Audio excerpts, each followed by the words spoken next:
हमारे व्यास मंच पर जिन्होंने सुशोभित करके किसी काल के लोगों को भक्ति मार्ग पर आगे बढ़ाया, परम पूजनीय प्रातस्मरणीय श्री डोंगरे जी महाराज। जिस काल में आधुनिक व्यवस्थाएं नहीं थी, जिस काल में टीवी नहीं था, जिस काल में लोगों के पास में कथा सुनने का एक ही तरीका था, क्या, पंडाल में जाओ सुनो, उस काल में लाखों वैष्णवों को भगवत प्रेम सिखाया श्री डोंगरे जी महाराज ने।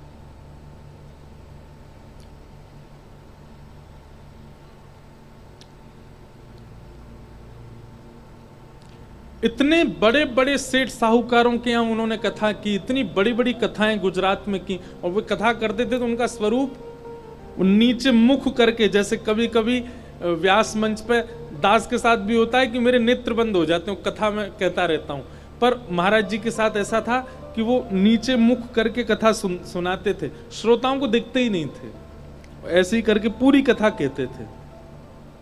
लाखों की तादाद में लोग कथा में आते थे। संभवतः पूज्य महाराज जी ने दर्शन किया होगा डोंगरे जी महाराज का।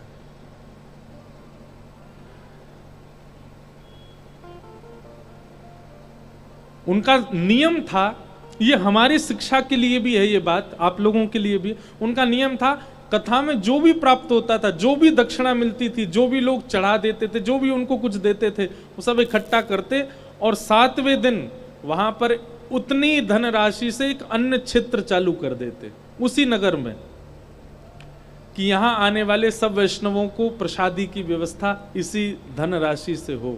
आज भी कितने नगरों में महाराज जी के अन्य क्षेत्र चल रहे हैं। उनकी धर्म पत्नी जब उन्होंने अपने प्राण त्यागे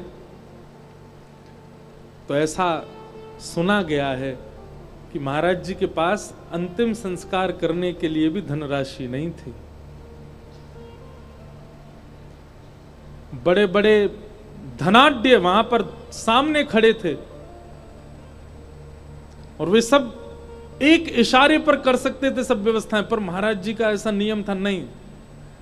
तब उन्होंने क्या किया, अपनी पत्नी के ही कानों के कुंडल और जो स्वर्ण के 2-3 आभूषण थे उनको बेच करके जो धन मिला उससे संस्कार किया, उससे ब्राह्मण भोज आदि सब कराए। मन स्थिर, ये एक वैष्णव का दर्शन है। वैष्णव, आप तिलक लगा करके घूम रहे हो, आप कंठी पहन के घूम रहे हो, हाथ में माला जी लेके घूम रहे हो, ये आपका बाह्य दर्शन हो सकता है, पर वास्तव में वैष्णवता तब पता चलती है जब आपकी विषम परिस्थिति आई और उस समय में आपकी बुद्धि, विवेक, वाणी किस प्रकार का निर्णय लेती है, किस प्रकार का व्यवहार करती है, उससे पता चलता है कि आप वैष्णव हो कि नहीं हो।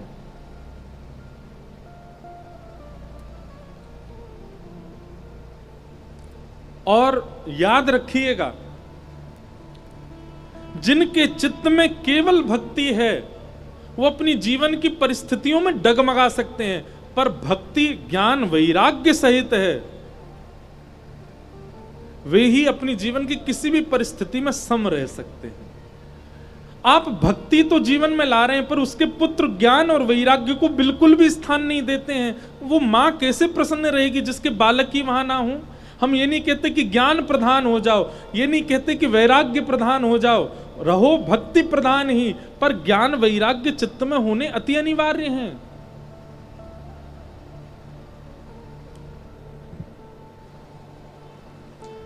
और इन ज्ञान वैराग्य का रूप क्या है? ज्ञान का रूप है विवेक। बहुत सावधानी से सुनो। ज्ञान का रूप यहां पर भक्ति का जो पुत्र ज्ञान है उनका स्वरूप है विवेक। और विवेक का मतलब सही गलत की उत्तम पहचान, वही विवेक है। वो विवेक यदि हमारे चित्त में है तो निश्चित है हमारी भक्ति हमें हर स्थिति में सम रखेगी। अब मुझे तो इतने चरित्र याद आते रहते हैं, कभी कोई भाव मीराबाई के चरित्र में भी आता है कि जब जिनसे उनका ब्याह हुआ,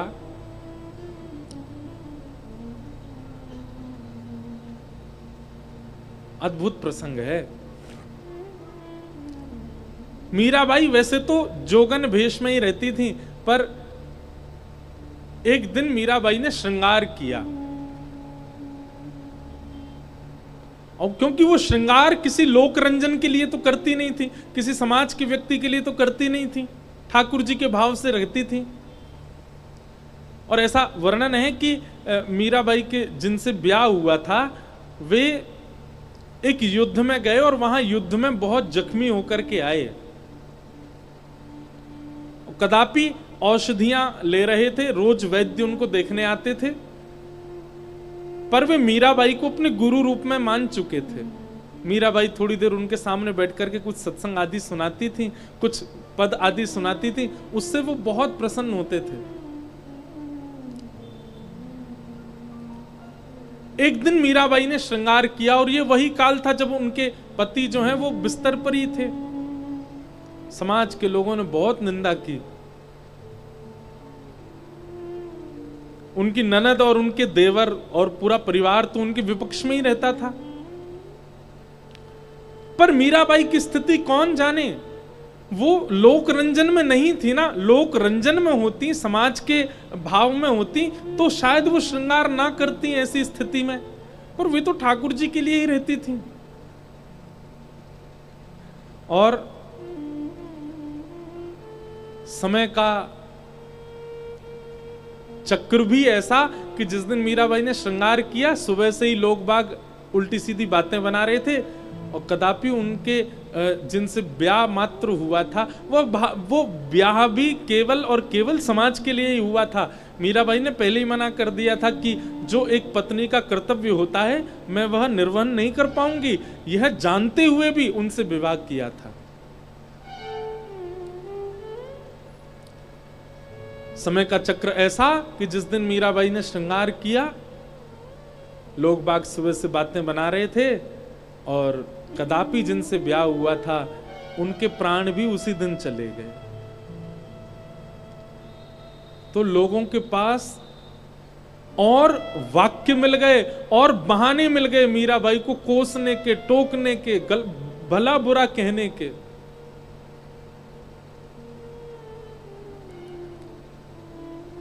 लेकिन मीराबाई पर प्रभाव नहीं पड़ा।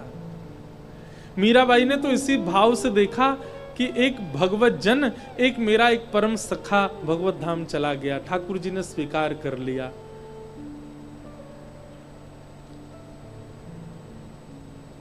मेरा चरित्र अद्भुत है, मीराबाई के भाव अद्भुत हैं।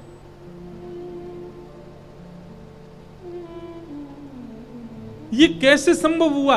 अब पढ़े लिखे लोगों के लिए ये एक बहुत गलत बात भी हो सकती है, परंतु वैष्णव दृष्टि से देखो तो वैष्णव का ही स्वरूप होता है कि जीवन की स्थितियां उसके हृदय पर ज्यादा प्रभाव नहीं डालती, उसके ऊपर प्रभाव ही केवल भजन भक्ति का होता है। फिर समाज संसार में क्या चल रहा है इससे उसको विशेष प्रभाव नहीं होता।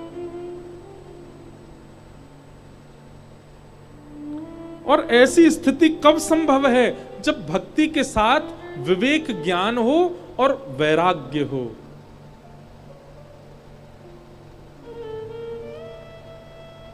भक्ति के प्रथम पुत्र ज्ञान, जिनका तात्पर्य है विवेक, विवेक यानी सही गलत की पहचान होना।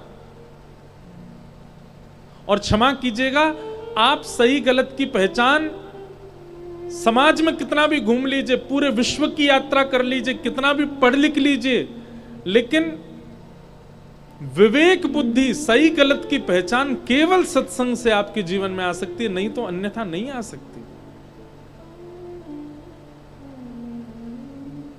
बड़ी बड़ी यूनिवर्सिटी में पढ़े लोग, बड़े बड़े दुनिया का भ्रमण करने वाले लोग एक महापुरुष के सामने ही अपनी संशय का समाधान पूछने आते हैं। वो महापुरुष जो अपनी कुटिया से बाहर ही नहीं जाता, वो इतने बड़े बड़े संशयों का समाधान कर देता है। किसी समय पर हो सकता है यहां पर कुछ लोग हों, उन्होंने दर्शन किया हो, हमारे वृंदावन में श्री देवरा बाबा, बड़े बड़े राजमंत्री तक आते थे। बाबा केवल अपनी कुटिया में बैठे रहते थे, ऊपर से ही बात करते थे, और एक ही समय था उनके मिलने का। लोग जाकर के प्रश्न करते, सबके उत्तर देते थे।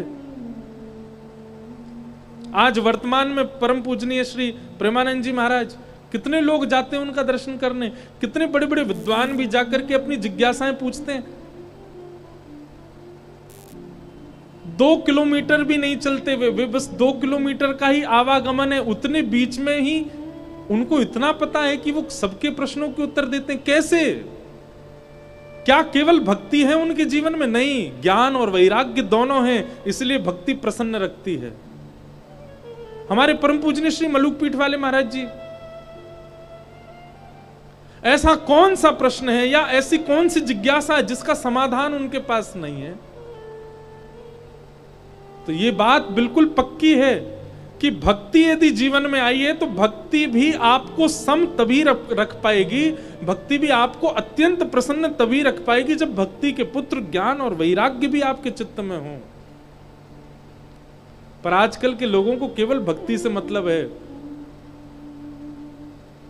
ज्ञान और वैराग्य का त्याग कर चुके हैं हम।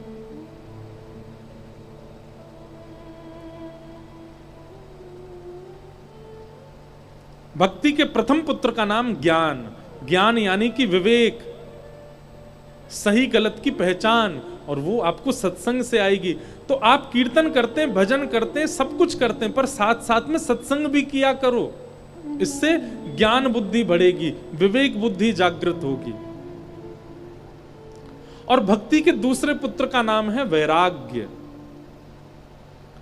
वैराग्य का मतलब सब त्याग देना नहीं होता, सब छोड़ देना नहीं होता, सबसे परे हो जाना नहीं होता।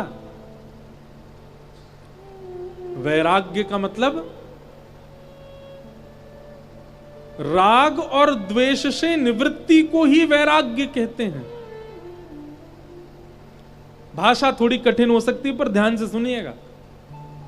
राग और द्वेष किसको कहते हैं? आपने मुझे माला पहनाई, आप चाहे जितने बुरे हो लेकिन आपने माला पहनाई इसलिए मैं आपकी प्रशंसा कर रहा हूं, ये राग है। किसी ने मेरे को बहुत कुछ दे दिया, अब चाहे उसमें लाख दोष हैं लेकिन फिर भी मैं उसकी प्रशंसा कर रहा हूं, ये राग है।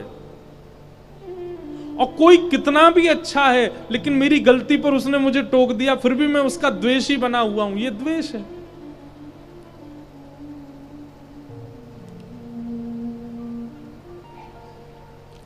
वैराग्य का मतलब क्या होता है?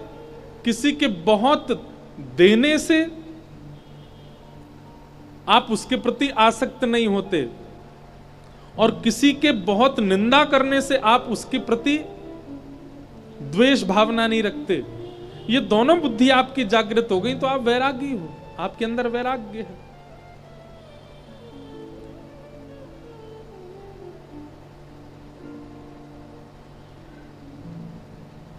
वैराग्य, वैराग्य का दूसरा अर्थ क्या होता है? वस्तु का त्याग नहीं, पर वस्तु के प्रति जो आपकी बहुत ममता है उसका त्याग। एक बात सत्य मानिएगा, शरीर से किसी को छोड़ देना वो त्याग नहीं होता, मन से छोड़ देना त्याग होता है। कई बार हम उन लोगों का साथ देते हैं जिनको हम मन से नहीं चाहते, पर शरीर से ऐसा दिखाते हैं कि हम तो तुम्हारे साथी हैं। ऐसी स्थिति संसार की माया के प्रति हो जाए। आप महंगे फोन रखो, आप महंगी गाड़ियों में चलो, आप चाहे जो करो, सब कुछ आपके सामने प्रस्तुत कर दिया जाए, लेकिन उन सब कुछ वस्तुओं को देखते हुए भी उनके प्रति आसक्ति भावना ना होना, यही वैराग्य है। उसके प्रति आसक्ति ना होना वही वैराग्य है। और माफ कीजिएगा, जब तक ये दोनों आपके चित्त में नहीं आएंगे, विवेक ज्ञान और वैराग्य, तब तक आप अपनी भक्ति से प्रसन्न नहीं हो पाओगे, आप अपनी भक्ति से आनंदित नहीं हो पाओगे, उस परम सत्व का दर्शन नहीं कर पाओगे। और ये दो स्थिति दो ही प्रकार से बन सकती हैं, या तो बहुत सत्संग करके इन दोनों को जागृत करो कि ये विवेक है और ये वैराग्य है, और या फिर दूसरा तरीका है बहुत भोले बन जाओ, इतने सरल, इतने सहज, इतने सीधे बन जाओ, कुछ पता ही नहीं है संसार में। दूसरा वाला बहुत कठिन है, भोला बनना। आजकल सबको सब कुछ पता है, इसलिए सीधा और भोला बनना तो बहुत ही मुश्किल है। सबको सब पता है, इसलिए पहला वाला अप्लाई करो। क्या विवेक क्या है? सत्संगों के द्वारा जानना शुरू करो। और वैराग्य क्या है? सत्संग के माध्यम से जीवन में उतारना प्रारंभ करो। 56 भोग सामने रखे हैं, लेकिन फिर भी जीव लपलपाए ना, इसको वैराग्य कहते हैं। अत्यंत भोग्य वस्तु सामने है, पर फिर भी आपकी इंद्रियां उसके प्रति जाए ना, इसको वैराग्य कहते हैं।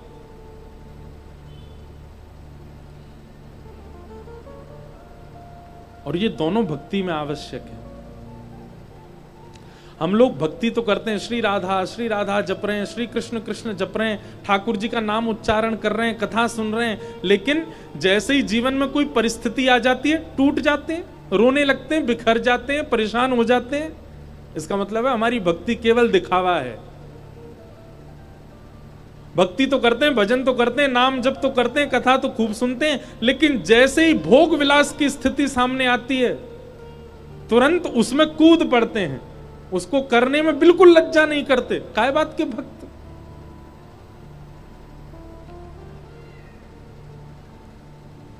नहीं। अगर सच्ची वैष्णवता चित्त में होगी तो आप वह माहौल स्वीकार ही नहीं कर सकते जो ठाकुर जी के विपरीत हो। और माहौल यदि नहीं भी छोड़ पाते तो आप मन से उसमें रमोगे नहीं, बस तन से खाना पूर्ति करने जाओगे उस माहौल में।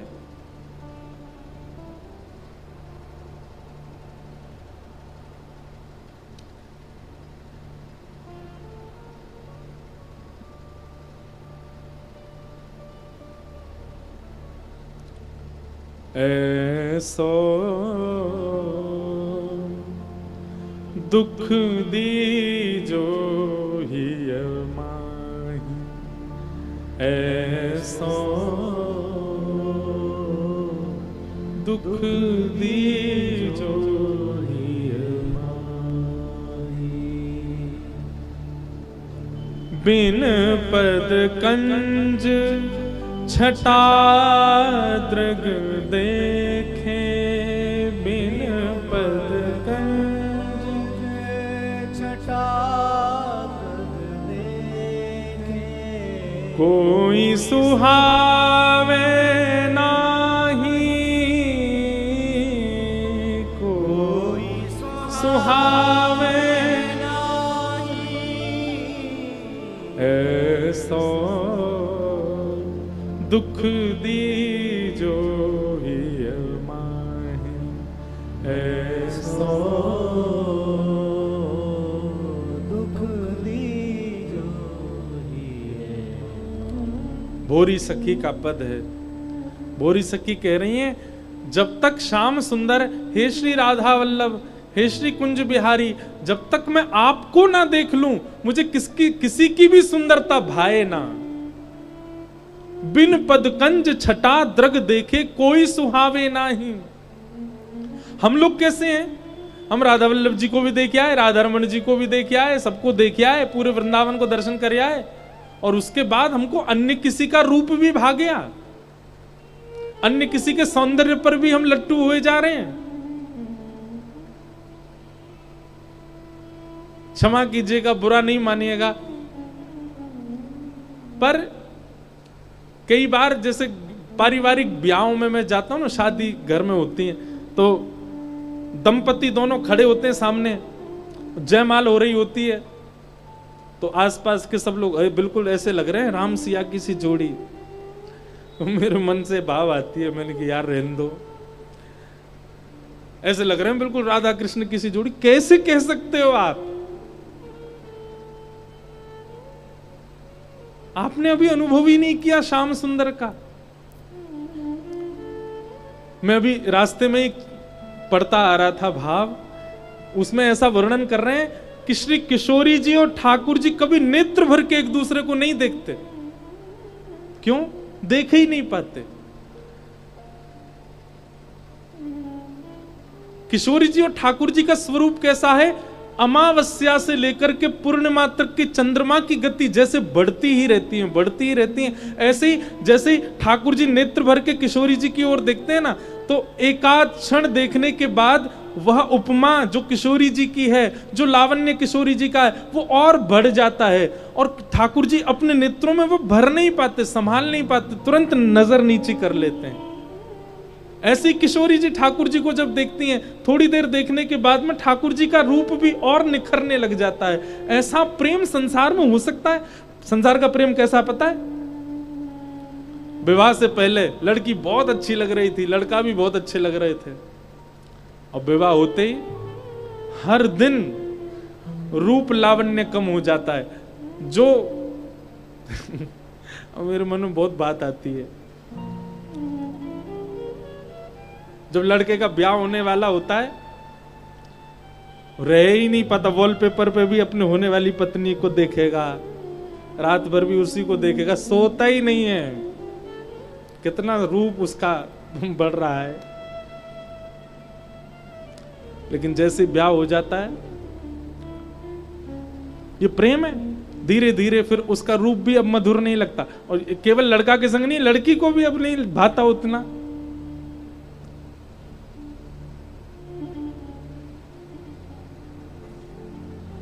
हमारे श्यामा श्याम को देखो, इसीलिए ठाकुर जी जब मंदिर खुलता है ना, पर्दे खुलते, तो हमारी ओर मुख करके क्यों खड़े हैं?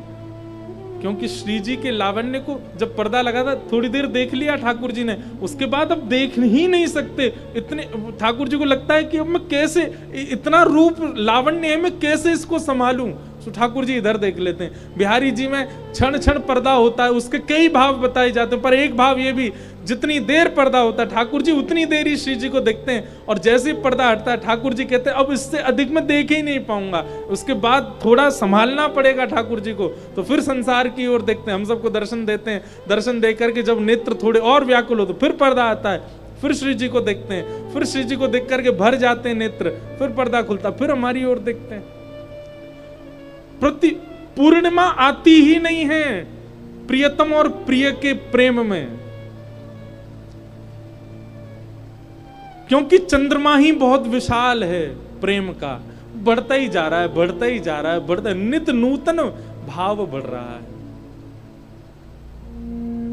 अरे क्या कहें, निकुंज लीला में तो ऐसा भी वर्णन आता है कि ललिता विशाखा तो श्री जी के निज भवन में जितने शीशा हैं, जितनी आरसी हैं, सब में पर्दा डाल के रखती हैं। क्यों? क्योंकि श्री जी कई बार तो अपने रूप को देख करके स्तब्ध खड़ी रह जाती हैं, अपने रूप लावण्य को ही देखने लग जाती हैं।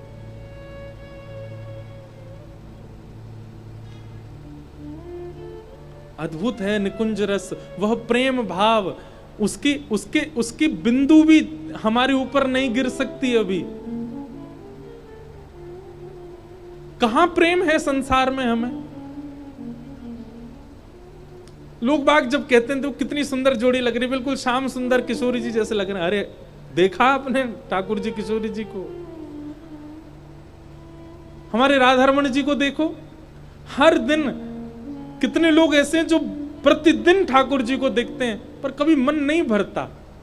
प्रेम लिख लीजिएगा, प्रेम वही मानो जहां नित्य देखने के बाद भी, नित्य मिलन के बाद भी, नित्य श्रवण के बाद भी कभी पूर्णता ना अनुभव होती हो, वही प्रेम है। संसार में ये प्रेम नहीं हो सकता।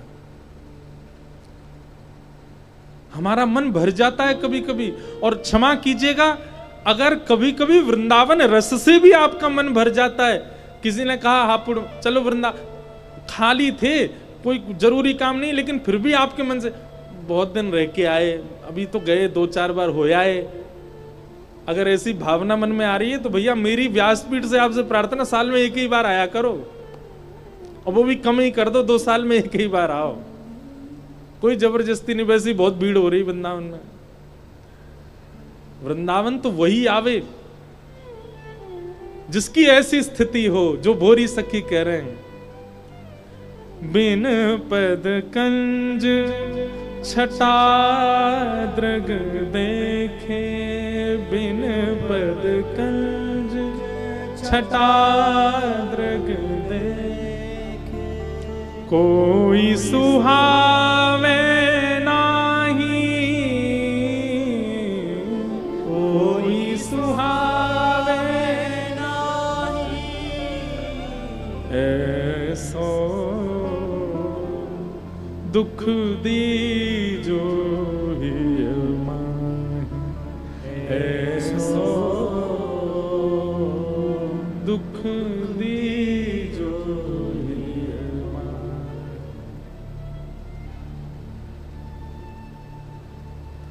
एक बहुत सुंदर पद है, गाओ। नयन भर देखूं नंद कुमार, नयन भर देखूं।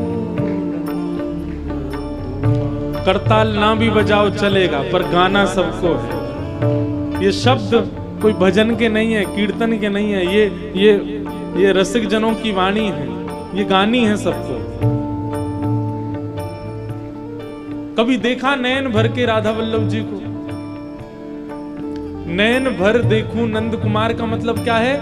नयन भर देखूं का मतलब कि नेत्रों में इतने भर गए राधा वल्लभ जी कि अब जहां देख रहे हो वहां राधा वल्लभ जी दिख रहे हैं, जहां दृष्टि घुमा रहे हो वहां ठाकुर जी दिख रहे हैं, जिसको देख रहे हो उसमें ठाकुर जी का अनुभव हो रहा है। हमारे साथ ऐसा होता है? नहीं होता। राधा वल्लभ जी को देख के बाहर निकले, हमको दिखने लग जाता जे गोरा, जे काला, जे पतला, जे मोटा, जे अच्छा, ये बुरा।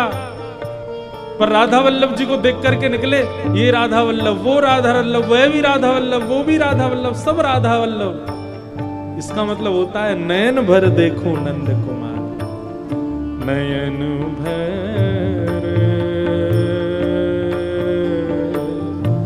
देखूं नंद कुमार, नयन भर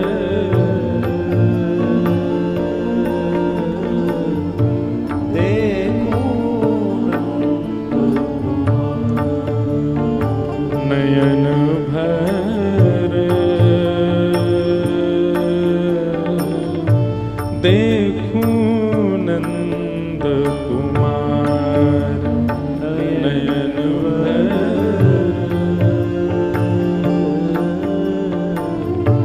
देखूं। कुम्मनदास जी का पद है, ता दिन ते सब भूल गई,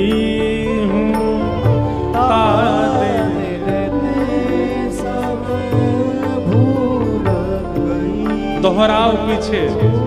ता दिन ते सब भूल गई हूँ, ता दिन ते सब भूल गई हूँ, बिसरो पति परिवार,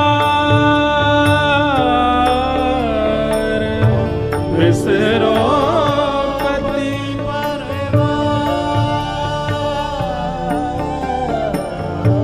बिसरो पति परिवार, बिसरो पति परिवार, नयन भर देखूं नंद कुमार, नयन भर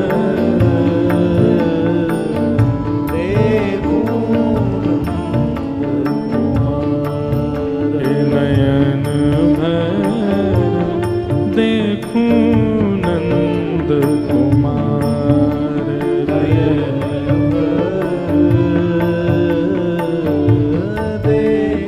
श्री गिरधर गोपाल की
वर्णन कर रहे हैं। अगर यह स्थिति अनुभव हो रही है तो समझो।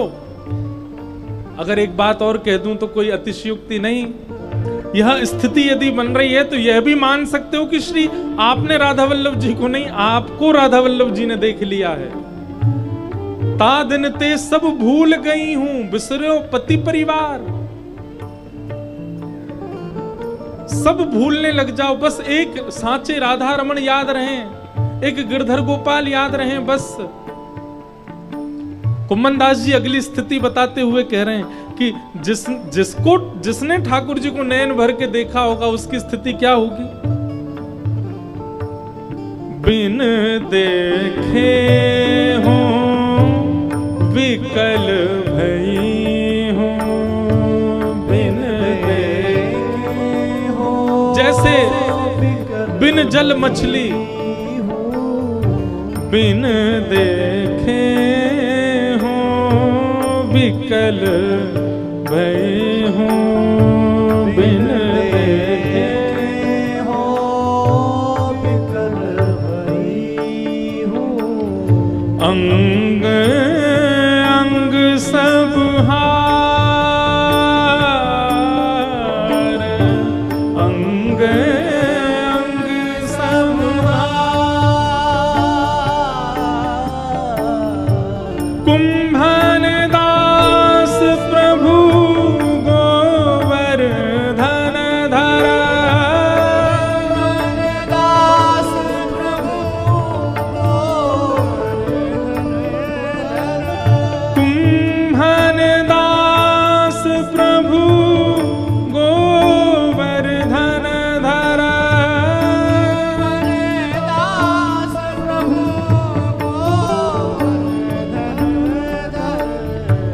मिलिए बहुरी रिमाई, मिलिए बहुरी रिमाई। कुम्मन दास जी कहते हैं बिन देखे हूं विकल भई हूं। पद पूरा होगा ना, एक कथा सुनाऊंगा श्वेत द्वीप की। विकलता किसको कहते हैं उसका अनुभव कराएंगे आपको। सीधी बात कुम्मन दास जी कह रहे हैं कि जैसे ही आपको मंदिर से कोई बाहर ले जाए, राधा वल्लभ जी से दूर कर दे, वृंदावन से दूर कर दे, तो जितनी देर वह दूरी है उतनी देर विकलता हो, चित्त में ऐसा लगे कि मानो जैसे प्राण रह गए हो वहां पर। तब समझो कि नयन भर के तुमने वृंदावन को या ठाकुर जी को देखा है। रोम रोम प्रतिहार। एक तो होता है चित्त रोता है, एक होता है कि प्राण रोते हैं, पर एक होता है कि रोम रोम रुदन कर रहा है। ऐसी विवस्था, ऐसी व्याकुलता यदि हो जाए तो समझो कि तुमने नैन भर के ठाकुर जी को देखा, ठाकुर जी ने तुमको देखा।